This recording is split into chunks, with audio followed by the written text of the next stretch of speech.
자, 우리 성품의 옷 계속 보고 있는데요. 우리 지난 9번 우리에게 입혀주신 옷 제가 한번 말할 테니까 한번 이렇게 떠올려 보세요. 사랑, 공경, 경청, 절제, 인내, 책임감, 진실성, 감사, 지난주는 긍휼. 그렇습니다. 자, 오늘은 무슨 옷을 입혀주실까요? 코로나 이후 우리가 예기치 않게 얻은 것도 많이 있지만 또한 우리가 잃은 것도 참 많습니다.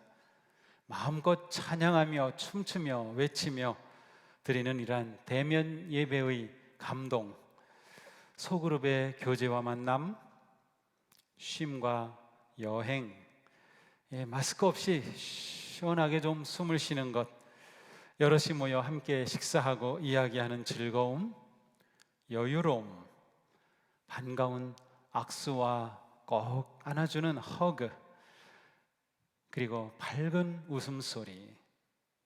사실 가만 보면 그렇게 큰 것도 아닌데 우리를 행복하게 하던 이 많은 것들이 많이 사라진 지금입니다.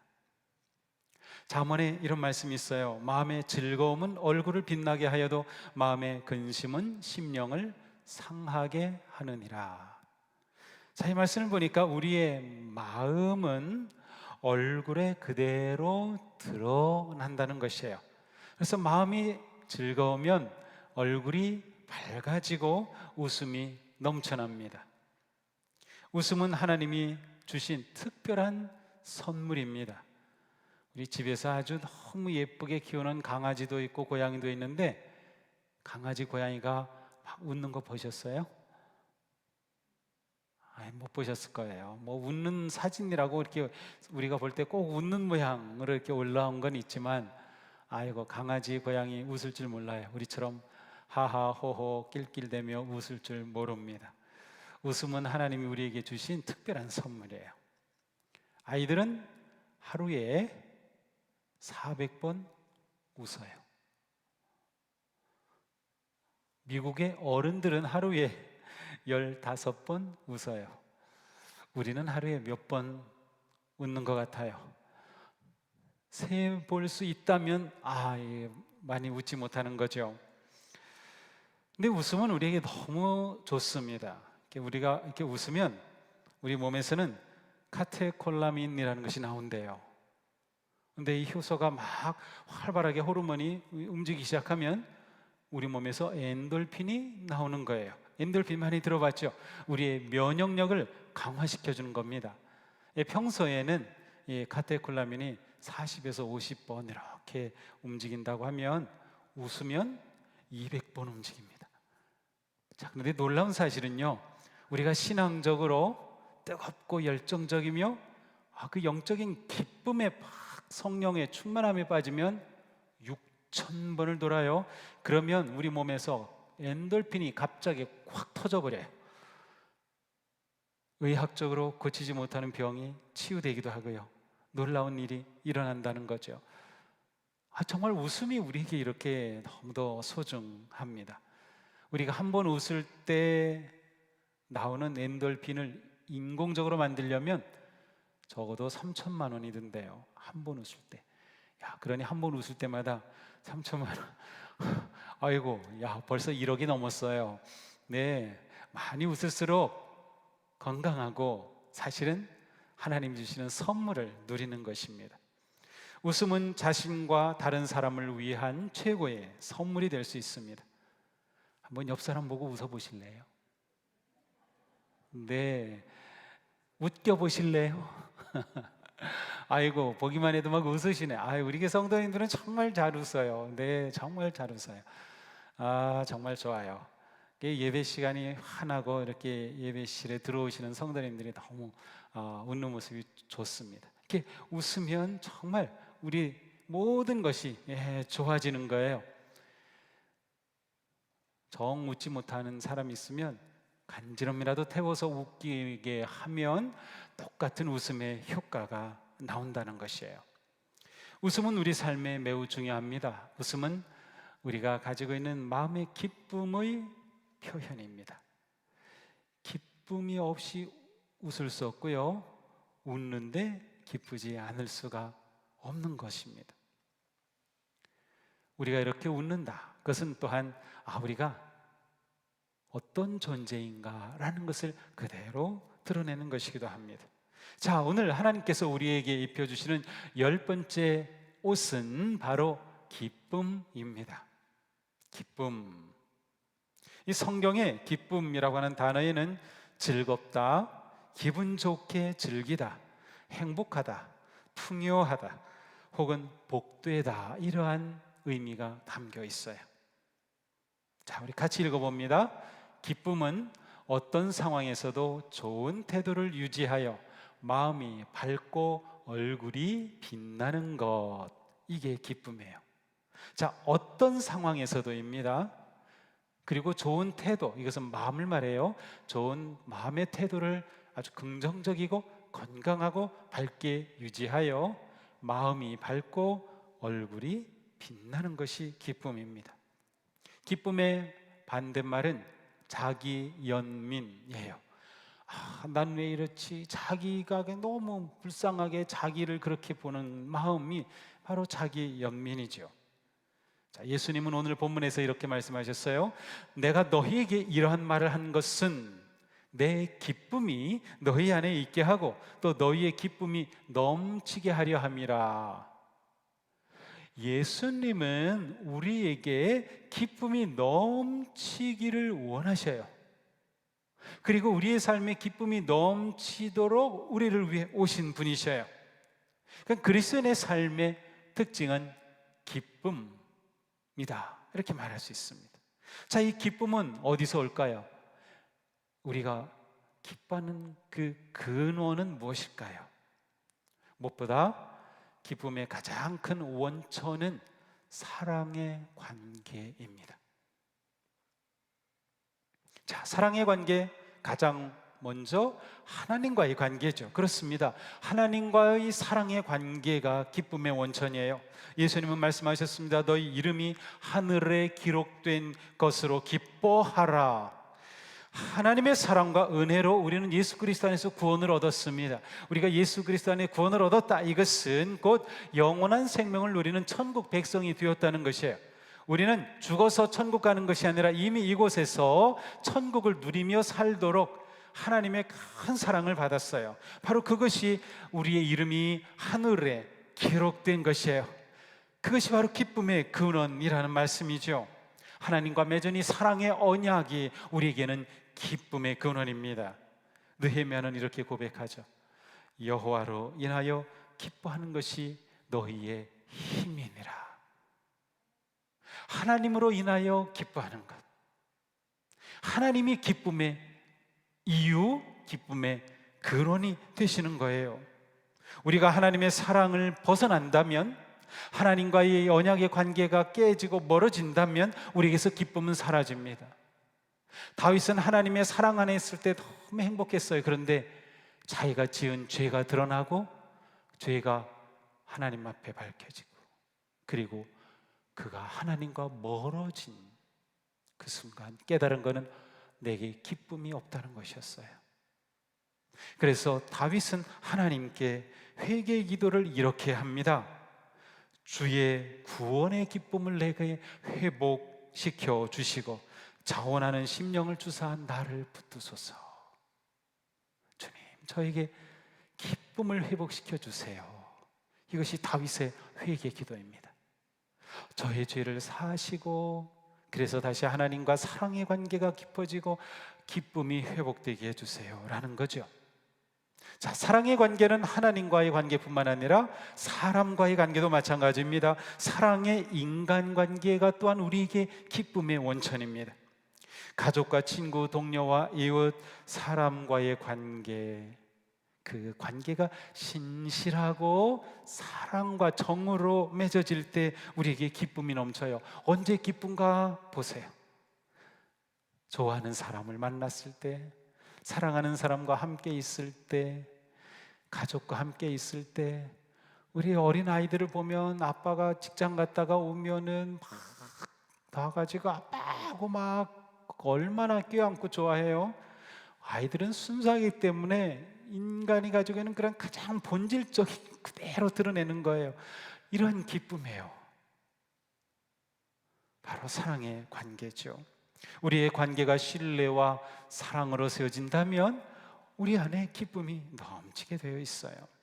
자, 두 번째, 하나님의 말씀이 우리를 기쁘게 합니다.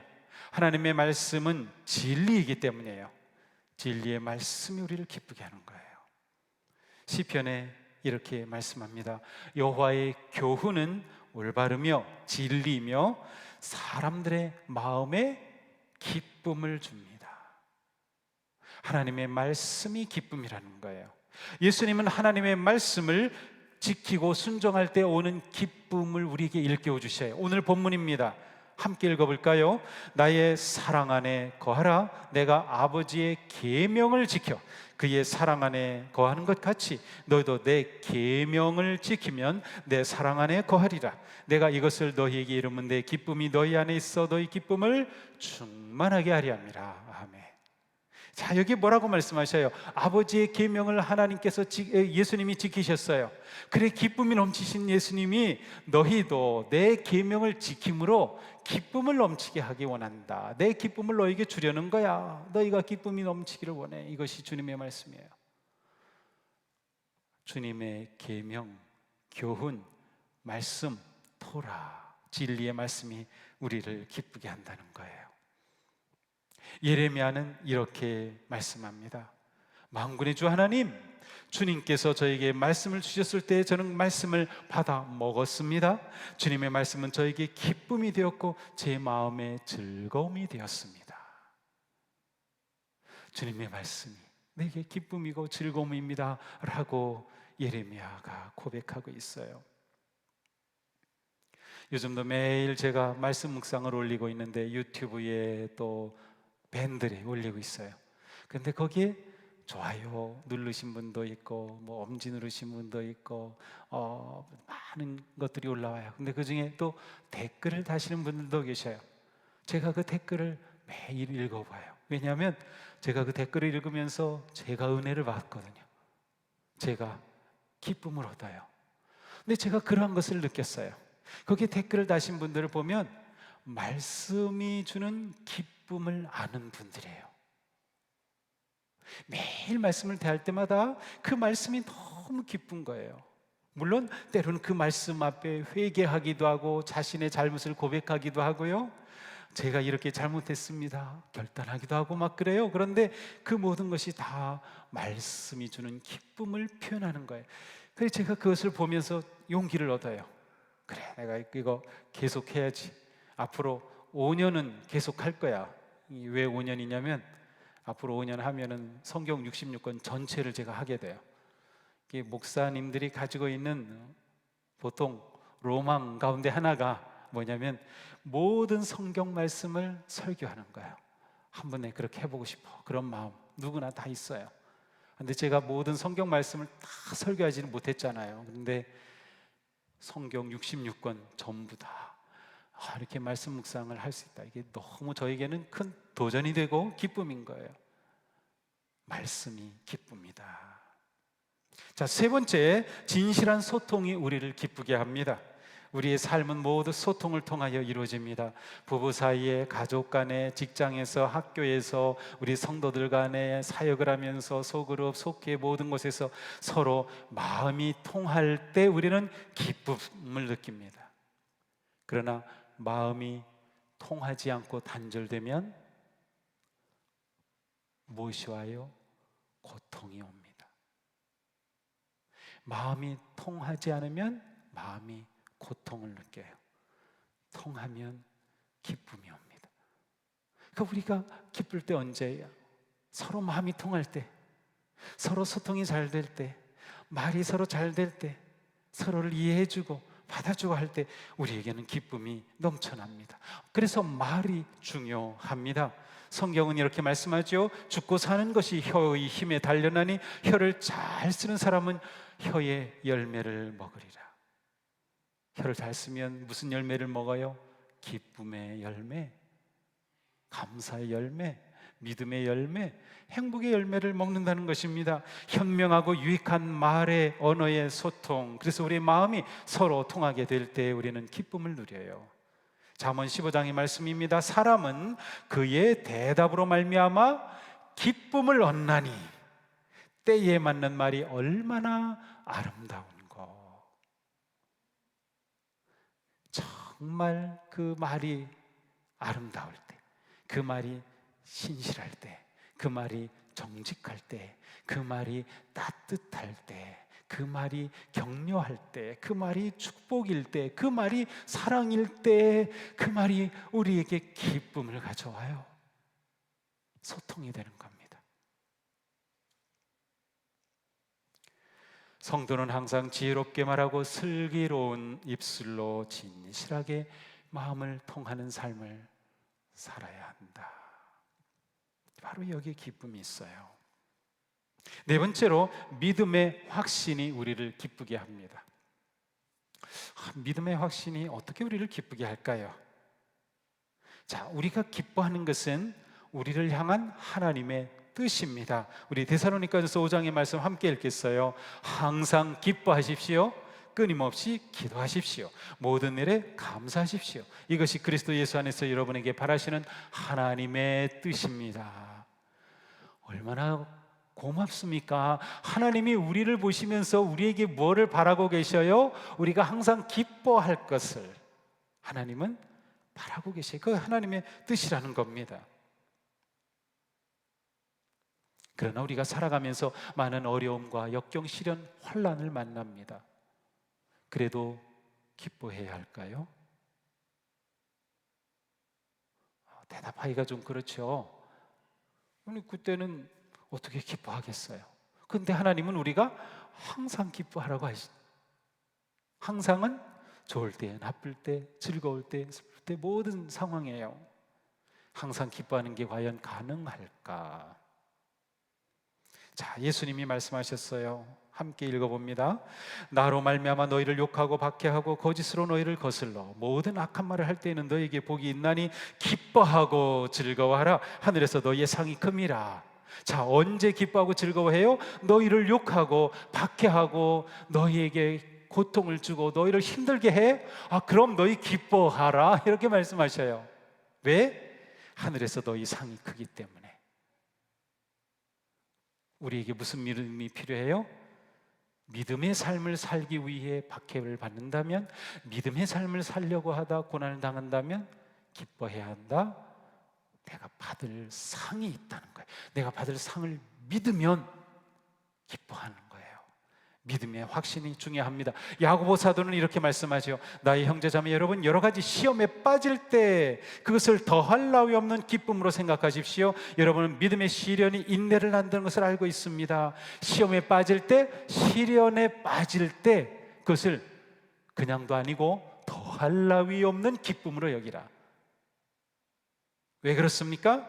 그 시련으로 인해서 인내를 낳는다. 인내를 이룬다는 것인데, 인내를 이룬다는 것은 우리를 향한 하나님의 거룩한 뜻이 이루어진다는 거예요. 시련 가운데에서도 그러니 기뻐라. 여기서 무슨 믿음의 확신이 필요해요? 그렇구나, 이 시련이 있지만 내가 이 시련을 인내할 때 하나님께서 나에게 엄청난 열매를 주실 거다. 그 믿음. 베드로는 이렇게 말씀합니다. 여러분은 그리스도의 고난에 동참하는 것이니 기뻐하십시오. 그러면 그의 영광이 나타날 때 여러분은 또한 기뻐 뛰며 즐거워하게 될 것입니다. 고난에 동참하는데 그때 기뻐하라는 거예요. 왜 그렇습니까? 그의 영광이 나타날 때, 주님께서 오실 때 바로 우리는 오히려 더 기뻐 즐거워할 것이다. 우리에게 믿음의 확신이 있다면, 바로 주님이 오실 때 기쁨과 즐거움이 더할 것이라는 확신이 있다면 우리는 고난 중에도 기뻐할 수 있는 겁니다. 이 말씀을 잘 보면 고난과 역경과 어려움, 어떤 상황 가운데서도 우리에게 하나님의 뜻에 대한 확신과 믿음이 있다면 우리는 기뻐할 수 있다. 이게 우리 성도의 기쁨이에요. 세상이 줄 수 없는 기쁨, 세상은 이해할 수 없는 기쁨, 바로 이 기쁨이죠. 우리는 하나님의 사랑을 받는 복된 존재이며 생명과 역사의 주인이신 하나님께서 섭리하시는 그 사랑과 인도함을 받고 있어요. 내 인생은 하나님께서 딱 잡고 섭리하고 계시다는 겁니다. 이 믿음이 너무도 중요합니다. 특히 고난의 때, 혼란과 역경과 시련의 때 중요해요. 사도 바울은 너무도 놀라운 말씀을 우리에게 주셨어요. 우리 같이 한번 읽어봅니다.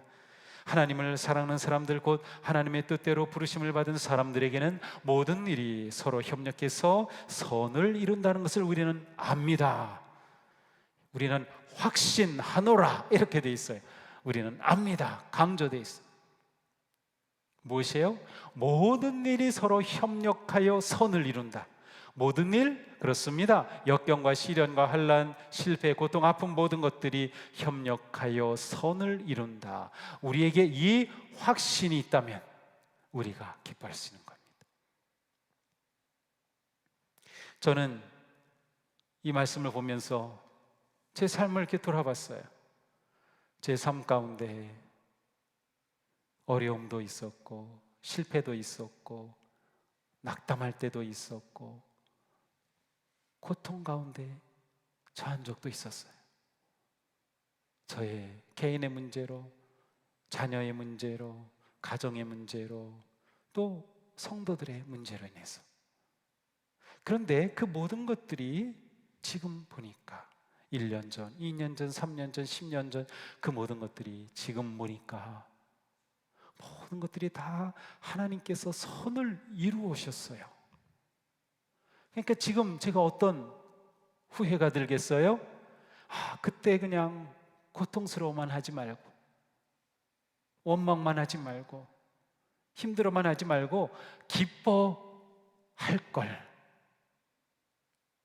그렇다면 제 삶의 기쁨을 놓치지 않고 어떤 상황에서도 살 수 있었을 텐데, 이제 와서 보니까 그때 내가 기쁨으로 못 살았구나 하는 것들이 보이니까 너무 안타깝고 또 하나님께 부끄러운 거죠. 하나님은 항상 기뻐라고 하셨는데 내게 하나님의 선하신 인도하심, 하나님께서 모든 일을 협력하여 선을 이루어 가신다는 그 사랑의 역사하심, 확신, 그 믿음이 부족했구나. 우리는 누구나 항상 기뻐할 수 있겠다. 그렇습니다. 또한 모든 성도의 궁극적인 기쁨, 그것은 또한 충성스러운 삶에서 옵니다. 자, 우리가 언제 기쁠까요? 주님께서 우리에게 이렇게 말씀해 주시면 얼마나 기쁠까요? 잘하였도다 착하고 충성된 종아, 내가 적은 일에 충성하였으니 내가 많은 것을 내게 맡기리니 내 주인의 즐거움에 참여할지어다. 주님의 인정과 칭찬을 받는 거죠. 정말 기쁘겠죠? 그렇습니다.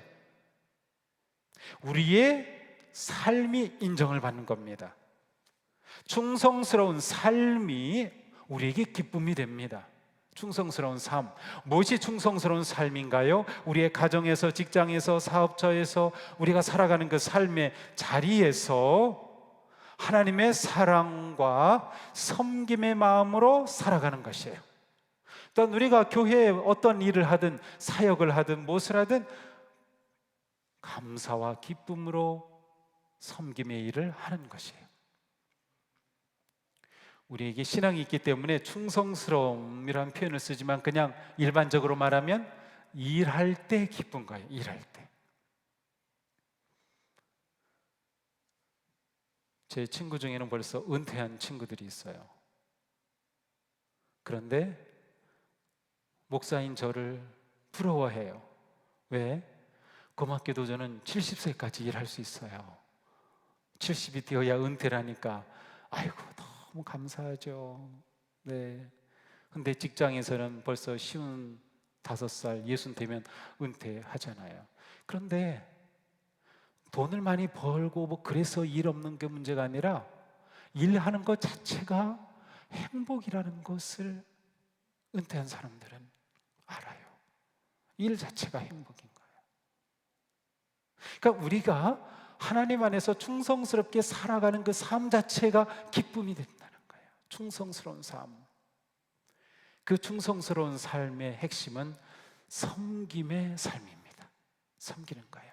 어려운 사람들을 도와주는 거, 힘든 사람 함께 손잡고 기도해 주는 거,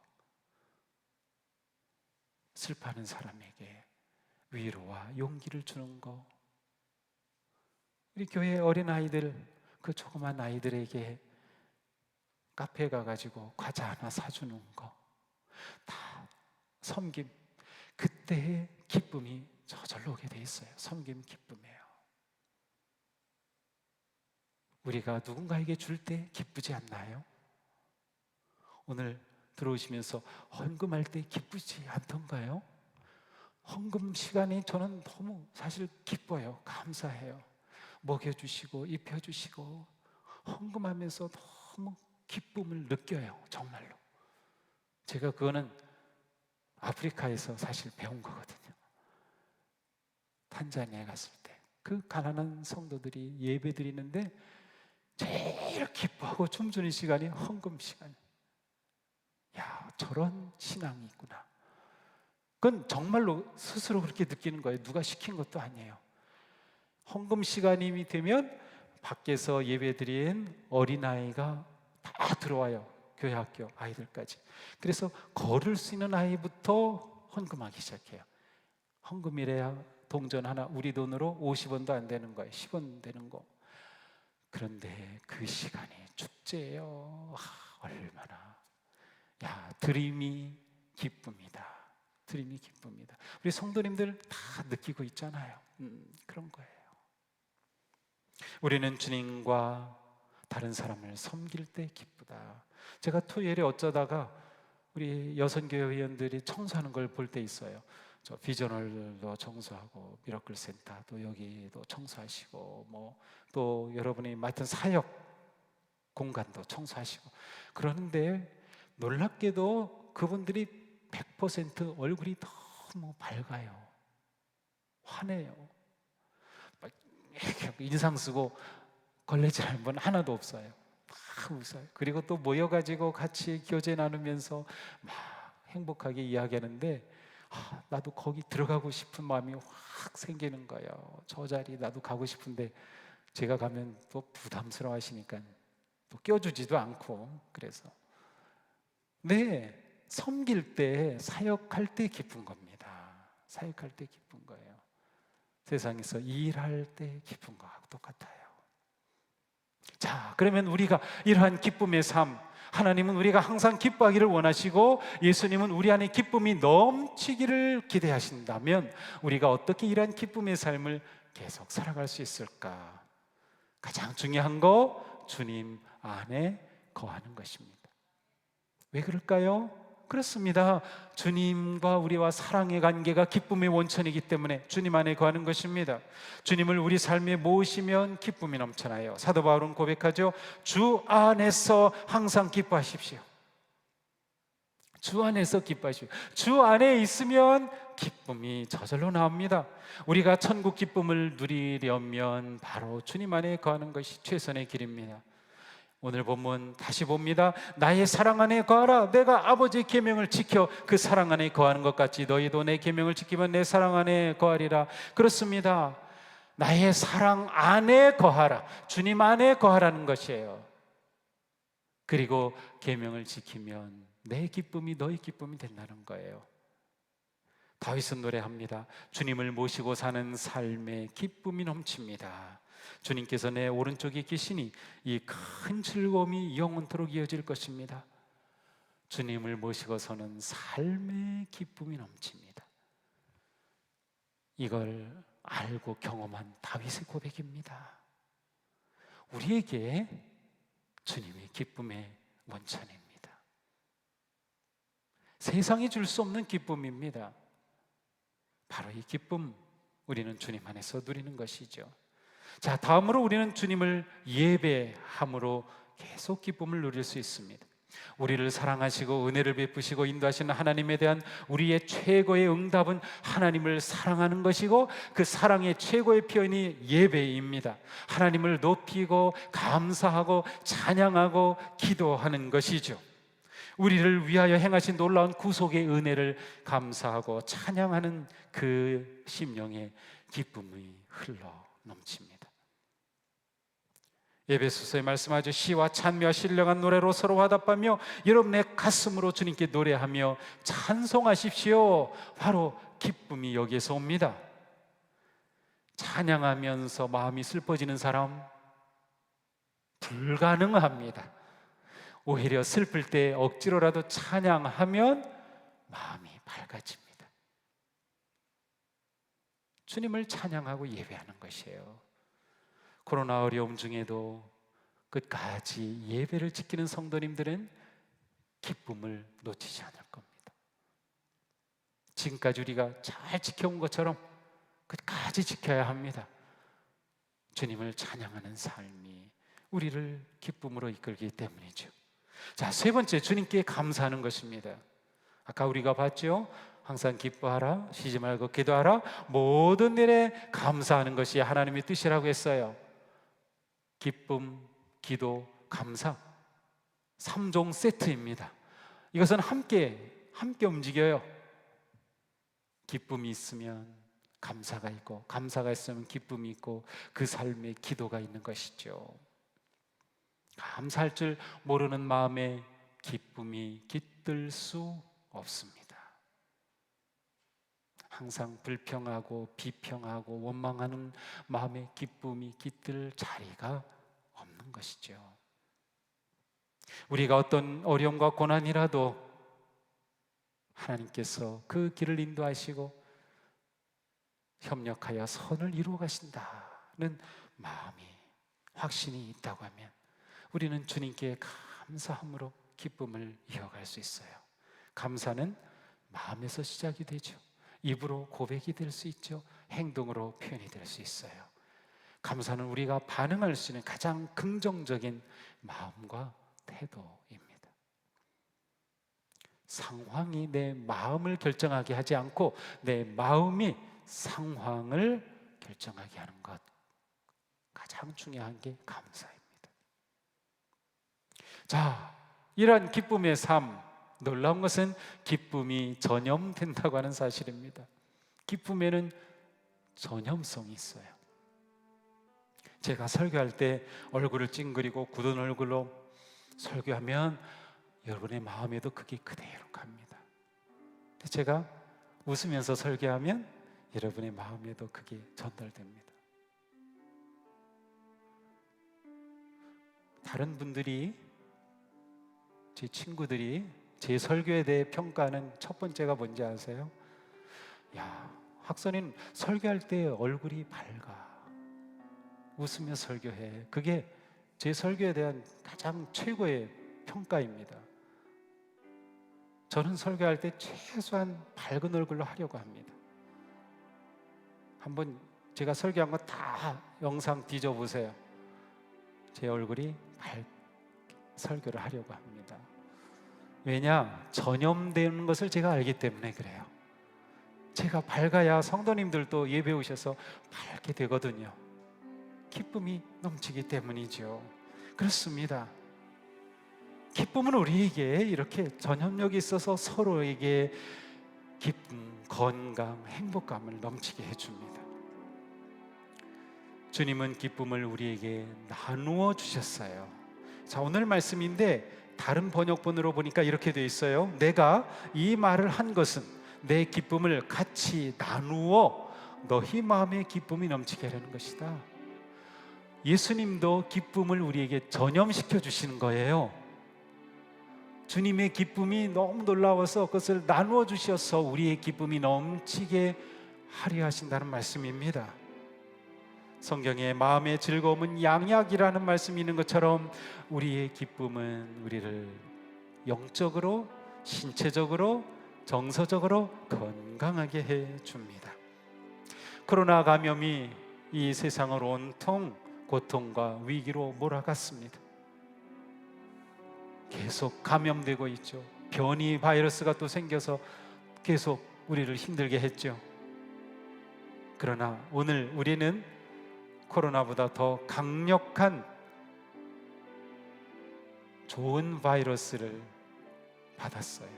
기쁨 바이러스입니다. 이거 전염시키세요. 오늘 집에 가셔서 우리 가족들에게, 자녀들에게, 남편에게, 아내에게, 부모님에게 전염시키세요. 먼저 어떻게 하면 전염이 될까요? 밝게 웃으셔야 돼요. 얼굴 찡그려가지고는 전염이 안 돼.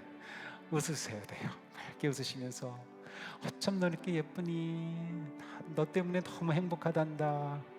네, 윈수 같은 남편이라도 오늘만큼 좀 집에 가셔서 아이고 당신이 있어서 내가 행복해요, 고마워요, 그렇게 해보는 거예요. 우리 자녀들에게 그렇게 한번 말해보세요. 문자 한번 보내주세요. 아이 그럼 엄마 미쳤어 왜 이래?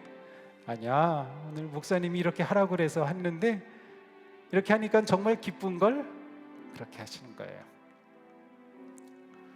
우리 모두 기쁨이 넘치는 행복한 삶, 행복한 교회가 되기를 축복합니다. 자, 내가 얼마나 기쁜가 한번 생각해 볼까요? 나는 사람들에게 항상 밝은 표정을 보입니까? 어려운 상황이 부딪힐 때 하나님을 의지합니까? 온 마음을 다해 하나님을 사랑하고 하나님을 내 삶의 주인으로 모시고 있습니까? 감사하는 마음이 넘칩니까? 다른 사람을 섬기는 일에 열심입니까? 자, 우리 함께 결심 읽어보겠습니다. 나는 항상 주님 안에 거하도록 힘쓰겠다. 나는 고난 중에도 미소 짓고 항상 웃으며 살겠다. 나는 낙담하지 않겠다. 나는 감사와 기도로 방해물을 제거하겠다. 나는 주님을 예배하는 일에 힘쓰겠다. 자, 우리 이렇게 작정하고 한 주간 살아보겠습니다. 무엇을 작정하는 거예요? 기뻐하기로 작정하는 거예요. 기뻐하기로. 아마 이 주간 우리가 이렇게 작정이 있기 때문에 사탄은 우리를 넘어뜨리려고 엉뚱한 일, 힘든 일, 이 생각지 않은 일 우리에게 일어나게 할지 몰라요. 아, 요거 사탄이 나를 넘어뜨려 가는 거구나. 더 기뻐해야지. 오늘 말씀 생각하면서 어떤 상황이라도 하나님은 내 삶을 선으로 만들어 가시오.